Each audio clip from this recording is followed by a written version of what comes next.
तो सबसे पहला क्वेश्चन आपको पूछा जा सकता है व्हाट इज सेफ्टी। तो आपको यह आंसर देना है कि सर, तो सेफ्टी यानी कि आपको फ्रीडम मिलता है ऐसी कंडीशन से कि जिस कंडीशंस की वजह से आपको इंजरी हो सकती है, या फिर प्रॉपर्टी डैमेज हो सकती है, या फिर इन्वायरमेंट के ऊपर इफेक्ट हो सकता है, या फिर डेथ भी हो सकती है। तो इन सारी चीज़ों से आपको जो फ्रीडम मिलता है उसको सेफ्टी कहते हैं। फिर उसके बाद का सवाल आता है व्हाट इज हजार्ड। और ये जो क्वेश्चन है ये आपको तो डेफिनेटली पूछते ही है जब भी आप किसी इंटरव्यू के लिए जाते हो।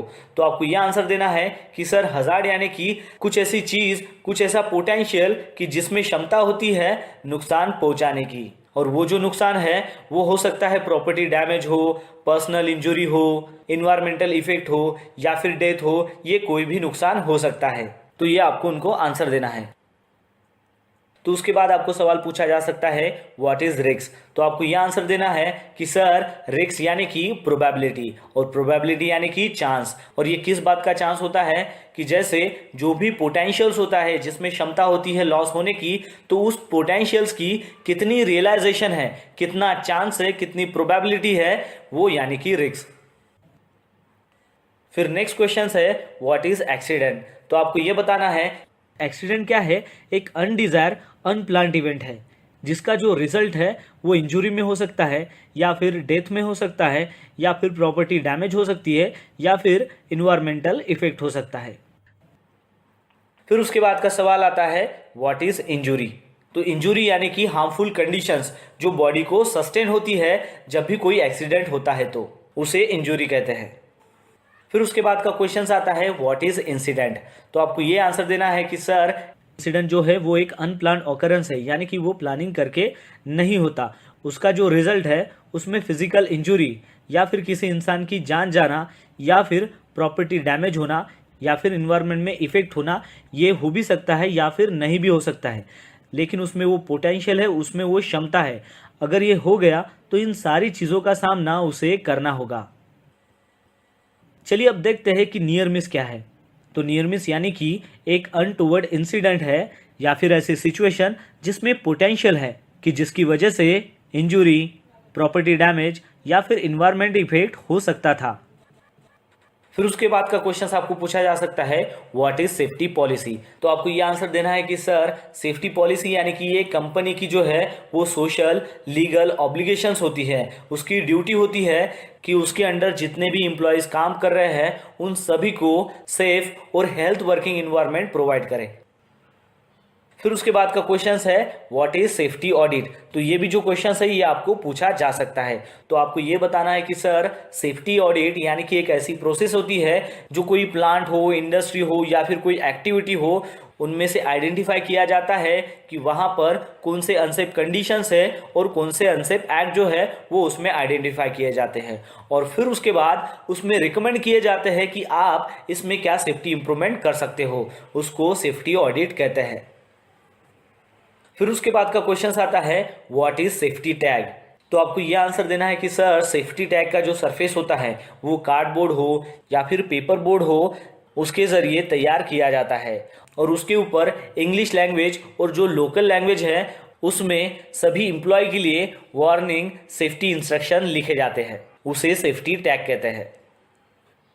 फिर उसके बाद का क्वेश्चन है व्हाट इज सेफ्टी प्रोग्राम। और ये जो क्वेश्चन है वो ज़्यादातर इंटरव्यू में आपको पूछा जा सकता है। तो उसके लिए आपको यह आंसर देना है कि सर, सेफ्टी प्रोग्राम यानी कि ऐसी 5 मेथड्स होती है कि जिसकी वजह से एक्सीडेंट जो है वो प्रिवेंट किया जा सकता है। उस सेफ्टी प्रोग्राम में ऐसे कौन सी 5 मेथड्स होती है कि जिसकी वजह से एक्सीडेंट को प्रिवेंट किया जा सकता है। तो उसमें है engineering, education, enforcement, encouragement, evaluation. तो ये जो 5 मेथड्स है ये आपको बताने हैं जब भी वो आपको क्वेश्चंस पूछते हैं कि व्हाट इज सेफ्टी प्रोग्राम। फिर उसके बाद का क्वेश्चन है व्हाट इज एटीट्यूड। तो आपको यह आंसर देना है कि सर, एटीट्यूड यानी कि कंटिन्यूअस बिहेवियर। उसमें अगर आदमी का बिहेवियर अच्छा है तो उसकी जो होने वाली एक्शंस है वो करेक्ट हो सकती है या फिर सेफ हो सकती है, उस चीज़ को एटीट्यूड कहते हैं। तो उसके बाद का क्वेश्चन आता है व्हाट इज इमरजेंसी प्लानिंग। तो आपको यह आंसर देना है कि सर इमरजेंसी प्लानिंग यानी कि कंट्रोल मेजर्स। और ये जो इमरजेंसी प्लानिंग है ये एक्सीडेंट को कंट्रोल कर सकती है, जिसकी वजह से आदमी को सेफ महसूस हो सकता है और साथ ही साथ वो जो मीडिया है उनको इन्फॉर्मेशन प्रोवाइड की जाती है। फिर उसके बाद का क्वेश्चन आता है वो है what is work permit system. और ये जो क्वेश्चन है वो ज़्यादातर इंटरव्यू में पूछा ही जाता है। तो आपको ये आंसर देना है कि सर वर्क परमिट सिस्टम ये एक रिटन डॉक्यूमेंट होता है जिसके तहत आपको परमिशंस मिलती है कोई भी काम करने के लिए। और ये जो परमिशंस होती है ये एरिया इंचार्ज की तरफ से जॉब परफॉर्मर को दी जाती है। तो उसके बाद का क्वेश्चन आता है what is work at height. तो सिंपली आपको यह आंसर देना है कि सर कोई भी वर्क हो जो ग्राउंड लेवल से 2 मीटर के ऊपर होता हो उसे वर्क एट हाइट कहते हैं। फिर उसके बाद का क्वेश्चन आता है व्हाट इज कन्फाइंड स्पेस। तो सिंपली आपको ये आंसर देना है कि सर कन्फाइंड स्पेस यानी कि ऐसा एरिया कि जिसमें वो जो एरिया है वो स्मॉल हो सकता है या फिर इनक्लोज हो सकता है, या फिर ऐसा एरिया कि जिसमें खाली एक एंट्री और एग्जिट हो और उस एरिया में आदमी जो है वो कंफर्टेबली काम नहीं कर सकता है। तो ऐसे एरिया को कन्फाइंड स्पेस कहते हैं। तो ये कन्फाइंड स्पेस की डेफिनेशन होगी। लेकिन अगर आपको कुछ इसमें और डिटेल ऐड करना हो तो आप कह सकते हो कि सर कन्फाइंड स्पेस यानी कि ऐसा एरिया कि जिसमें ऑक्सीजन डिफिशियंसी हो सकती है या फिर ऑक्सीजन जो है वो इनरिचमेंट हो सकता है, इल्यूमिनेशन वहाँ पर कम होता है, वहाँ पर वेंटिलेशन जो है वो नहीं रहता है, या फिर आप ये भी कह सकते हो कि वहाँ पर टॉक्सिक गैसेज जो है वो मौजूद हो सकते हैं। तो ये भी जो पॉइंट्स है ये आप उसमें ऐड कर सकते हो। और ये जो क्वेश्चंस है ये आपको ज़्यादातर इंटरव्यू में पूछा जाता है। फिर उसके बाद का क्वेश्चन आता है व्हाट इज एक्सकेवेशन। तो सिंपली आपको यह आंसर देना है कि सर कोई भी टनल खोदने के लिए हो या फिर मार्किंग करने के लिए जो होल किया जाता है, और वो जो होल है वो कैसे, तो बाय डिगिंग से। और ये डिगिंग जो है वो आदमी के जरिए या फिर मशीन के जरिए की जाती है।